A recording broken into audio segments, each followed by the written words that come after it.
I've been zochet to give thousands of shiurim and to speak in many different venues. I always try to be prepared and know what to say. But today is different. It's the hardest speaking slot I've ever had. I find it impossible to find any words of consolation, any words of solace, any words of encouragement. Where can I find appropriate divrei hesped upreida? Bruria, Rabbi Meir's wife, gives us a clue. The Medrash and Mishlei tells us that Rabbi Meir was once giving a shiur on Shabbos afternoon. He came home after Shabbos wondering where his sons were. His wife said they went to learn in the Beis Medrash. He said, I was just in the Beis Medrash. They're not there. She said, no, come. First make Havdalah. Have a little Malava Malka. And after he ate a little bit, she said that day somebody had come and given her a deposit, giving her a pikadon, and asked if she could guard it, take care of it. And now they want it back. Do I have to give back the pikadon? To the Bala pikadon? Rabbi Meir says, of course, you're not the owner. You're not in charge. She then told him the awful news of the death of his two sons.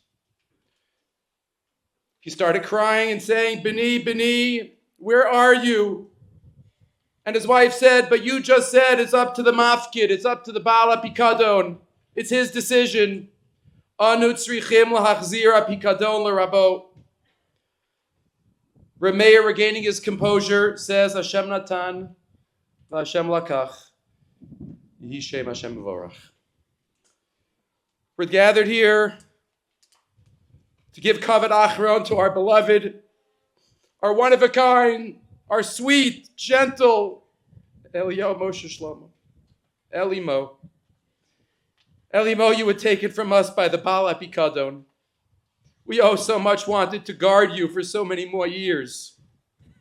But the Baal Apikadon had other plans. Like your namesake, Eliyahu Hanavi, you both went up in a chariot of fire to Shamayim, reaching the greatest of spiritual heights. You had the greatest of the Shomrim. Hashem chose the best to take care of you. Simi and Sarah, there are no greater tzaddikim in our community or in the world. Kulo ahava, kulo netina. Hashem, your Shomrim were perfect. They guarded your pikadon. They shined it. They loved it. And now they're giving it back to you. Thank you for giving them and us the zchus to take care of such a treasure. But really, it wasn't us who took care of Elimo. He took care of us. Elimo, I can't fathom that you're no longer here. I walked into shul this morning. I saw your seat and your stender. I said, it can't be that your presence will no longer grace our shul. Our shul would not be what it is without your blood, sweat, and tears. The pergola, the aron, the stenders, the mechitzas, everything. What didn't Elimo build? We benefit from your labor of love every single moment of our davening. So your presence is felt, and you will always be there. The words I can't were not in your vocabulary. Whatever was needed, you did. In school, in shul, in the neighborhood. There was always a solution. Always calm, always level-headed, always wanting to help. Who cleans up the shul? Who collects my shiur papers to give back to me? And who comes to the shiurim, though learning did not come easily and naturally to you?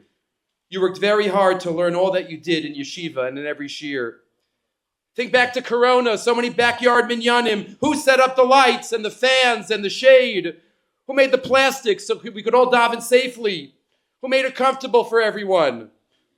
Who acted as a Rebbe in building for our Michael?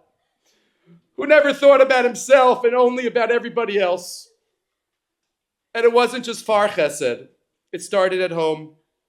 The best son, the best brother, who would do anything for Nechama, Aviva, Shira, Avraham, how much he loved you and how much you loved him.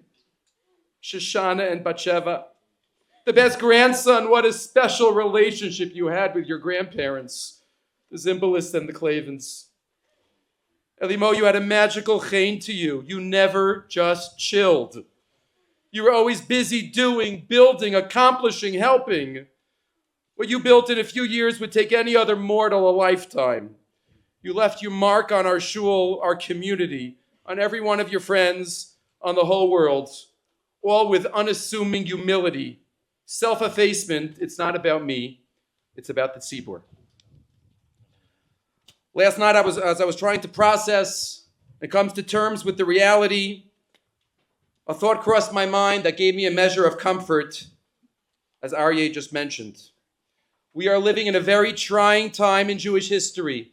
It is painful, it is personal, but we feel, and we need to feel deep down, that we are moving towards greater and amazing times. Hashem is running the world. He is bringing the world to its ultimate state, and we are zochet to play a role in this amazing process.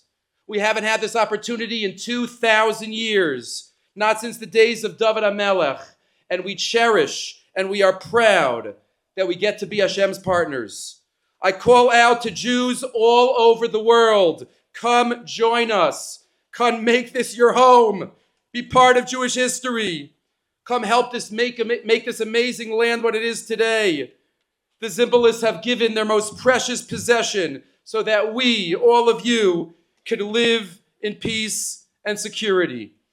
It is a privilege and a schus to be part of Hashem's team. So what does that have to do with Elimo? Hashem is getting ready to bring down the Beis Hamikdash Ashlishi, and he needs someone to help him build it. There's no one more fitting or deserving to be Hashem's partner than Elimo, the greatest builder in our generation. Elimo, we loved you, we cherished you, but we need you to keep building. Take your schuyos and stand in front of the Kisei HaKavod and say, Hashem, I built. Now it's time for you to build. I took care of everybody. Now please, you take care of everybody. Enough karbanos, enough pain, enough suffering. Hashem, I did my part. Now please do yours. Hashkifa mimon kadshecha min hashamayim, uvareches amcha es Yisrael, ves ha'adam asher nasata lanu, kasher nishbata la'avoseinu, eretz, savas chalav udvash.